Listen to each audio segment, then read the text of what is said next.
Hello guys, welcome back to the video. So in today's video, I'm going to tell you guys how to get a clinical attachment in the UK. I know I have been getting this question over and over again. I know guys, it can be a bit difficult, but it's definitely doable. So I'm going to break this down entirely for you. I'm going to tell you when to start applying for the clinical attachment, how to get the contacts, how to draft an email, how to handle rejections, and everything in between. So I have done 2 clinical attachments in the UK, one in London and one in Manchester. So in London, I have done the clinical attachment for 2 weeks in cardio medicine, and in Manchester, I've done it for 1.5 months, 1.5 months in neuromedicine. So that's about it. So I have got like around 5 to 6 clinical attachments. 2 of them were free and the rest were paid. I chose one free clinical attachment and one paid clinical attachment.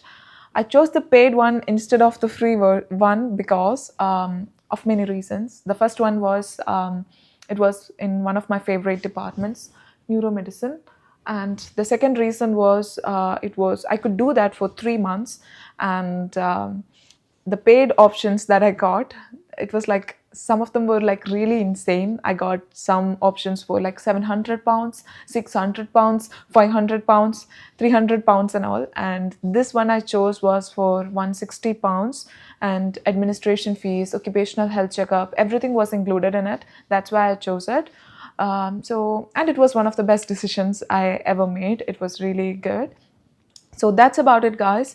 And everything I'm going to tell you in this video is based on my own experience. So let's begin, and also watch till the end because I'm going to tell you about some of the hidden costs that might be there and you should be aware about, and also what to do when you finally get an offer.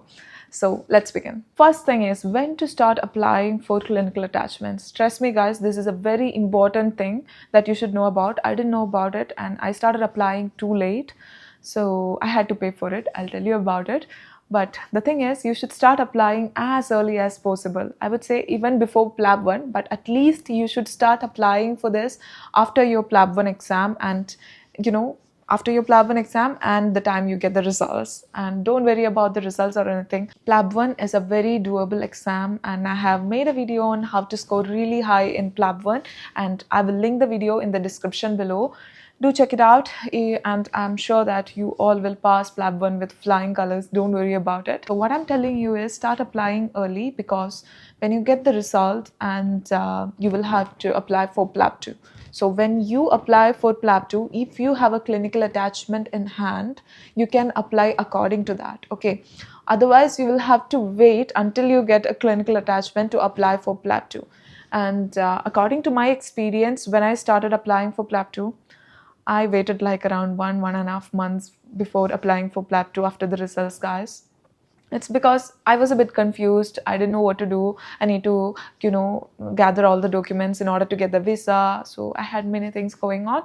It's because of that. And I started applying for clinical attachment after booking for PLAB 2, guys. So don't make these mistakes. Start applying for clinical attachments beforehand itself. According to my experience, when I started applying for PLAB 2, there were lots and lots of seats available across various time spans. So don't worry about the seats and all, you will get a seat. The ideal scenario is when you apply for your PLAB 2, you should have a clinical attachment in hand so that you can apply, you can book your dates according to that clinical attachment. Okay, because as soon as you finish your exam, PLAB 2 exam, you can go for your clinical attachment. In my case, because I didn't know all of these things, I had to wait like around 3 weeks in the UK for my first clinical attachment to start. And guys, UK is expensive. So please make sure that you have a clinical attachment in hand before you start applying, before you book your PLAB 2 seats. Okay, so that's it. That's the first thing, when to apply for clinical attachment. Now the second thing is how to find contacts, because without contacts you can't even begin. So the first thing is go to NHS jobs or track jobs and just search for medical jobs. Don't apply any title. Okay, just search for the jobs and go through each and every job that you find. So in the bottom of it, you might be able to find some email IDs.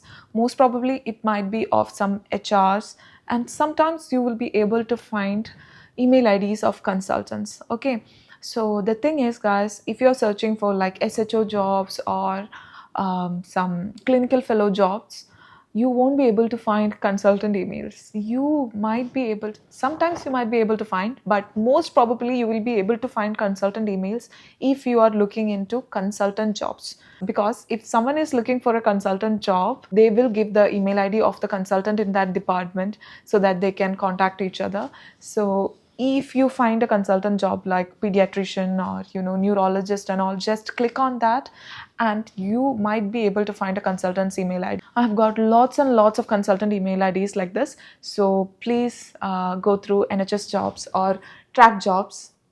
Yeah, so that's about it. Now the second thing is ask your friends. Okay, I have got lots of email IDs from my friends also, so if they have done it, and they might know some active email IDs. Okay, so ask your friends. And the third thing is create a LinkedIn account, guys. So when I started applying for clinical attachment, I heard this a lot, like start a LinkedIn account. I didn't have a LinkedIn account. I really didn't know how it worked also, but I started it, and with time I understood how it worked.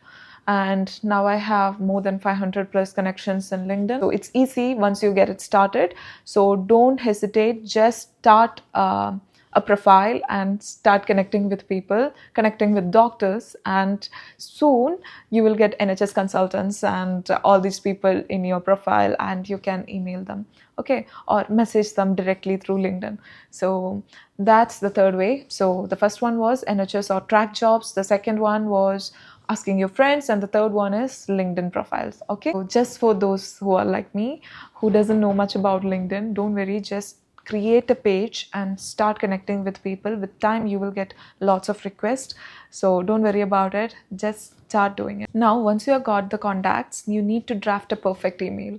So it should be structured, guys. It should be structured, short and professional. So what I did was, so the first paragraph should be an introduction paragraph. It should be like, I'm Malvika Sahadevan, I'm a medical graduate from India. I have passed PLAB 1 and I'm preparing for PLAB 2. Okay, so just draft it according to your situation, and yeah, draft it really nicely, sweet and small. Now the second paragraph should be about your interest, like, I'm really interested in doing a clinical attachment under your mentorship in this specialty. So about your interest in the second paragraph. The third paragraph should be about your strengths, like, I really enjoy teaching, I have mentored junior doctors, I have scored this much in PLAB 1, I have really good communication skills, I've got this much in IELTS, I work well with a team. So that should be the third paragraph about your strengths. Your strengths, guys, if you have some research publications or anything, include that also. So that's about it, your strength. Now the fourth paragraph should be about your availability when you're planning to travel to UK, when you're writing your PLAB 2 exam. So everything regarding that should be in the fourth paragraph. Okay, so they know that you're coming around this time. Okay, so that's about the fourth paragraph. Now the fifth paragraph, just end it very politely, guys, like, would you be able to mentor me for a short clinical attachment? I have attached my CV for your reference. So do attach your CV. It shows that you're serious about it and you're professional. And yeah, so do attach your CV. Don't skip that part out. Do attach your CV.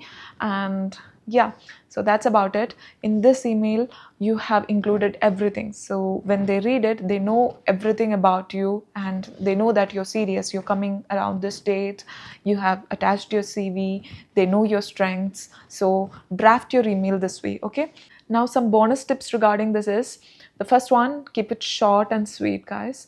And the second thing is, it should be formal, but you should always use a friendly tone. Okay, the third thing is, if you have booked your tickets, mention the dates. Okay, fourth and the most important thing is, when I went for clinical attachment, what I understood from the consultants there is, most of the clinical attachees struggle in communication.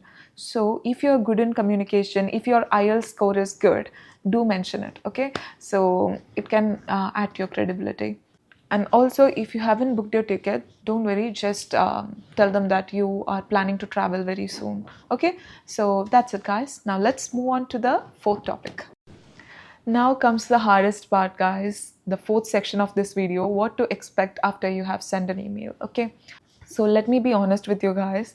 you need to be patient, really patient, okay? Sometimes if you're really lucky, you might get an email or reply within an hour or a minute, but most often you will have to wait a lot, like around 3 to 4 weeks maybe. Okay, so if you're really interested in a specialty, or if you're really interested in that hospital, even after 2 weeks, if you're not getting a reply, you can send a gentle reminder or you can rewrite the email.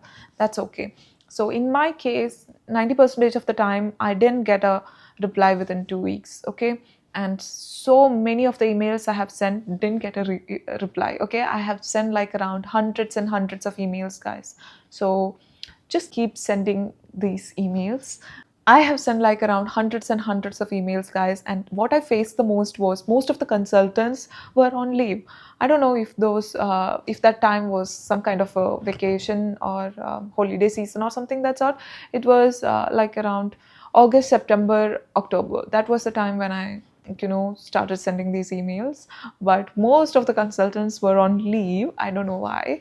And I rewrited my email many times, and I had sent reminders many times, but that's okay. Just keep applying, and when you're applying, I want you to know this: it's very common not to get a reply. It's very common to get negative replies. What is rare thing is to get a positive reply. So don't feel disheartened, or don't feel bad, or don't lose your spirit. Okay, just keep applying, and you will get some positive replies. So some of the hospitals, they will take clinical attaches only if they have GMC registration, and some of them are paid. And from the ones I got, the paid options ranged from £150 to £700. I don't know if there are ones that are priced low or those are priced higher than this, but these are the range that I got, and 700 and all is insane, guys, because we need to consider other expenses also when we are doing this clinical attachment, because we need to pay 700, we need to stay there, we need to find accommodation, we need our daily expenses, everything will be there. So it's going to be a huge amount. So just keep all of these things in mind before you accept any offer. So that's about it. Now the fifth section of this video is what all responses you might get. Okay, so most often you might not get any response. Okay, don't worry, just move forward. Now the second thing is you might get some polite rejections. Okay, that might be okay, and sometimes they would even tell you that they are fully booked for now, and they would really consider you if time permits, or if someone cancels, or it would be really okay if it's next year or something. Okay, they would tell you this sort of things. And sometimes if you're really lucky, you would get a free clinical attachment, and you might also get some paid clinical attachments. Please apply early on, because a consultant might be okay to take you in and mentor you and to give you the clinical attachment, but you might face problem with the HR, because HR is the one who is going to do all the administrative work and who is going to control the rush for the entire hospital. So in the entire hospital, they might have to handle clinical attachments across various departments, so they might not be able to do all the administrative processes and all these things together. So they might tell you it's not available till this date, so you will have to wait till then. So try to get a clinical attachment before you apply or book the date for PLAB 2. Okay, in my case, my exam was on December 11th and my first clinical attachment was on January 6th. So like around 3 to 4 weeks I had to stay in the UK without doing anything, just waiting for my clinical attachment. So be smart, start applying early and get a clinical attachment before you book for PLAB 2. Now the sixth part of this video, what will happen once you get an offer?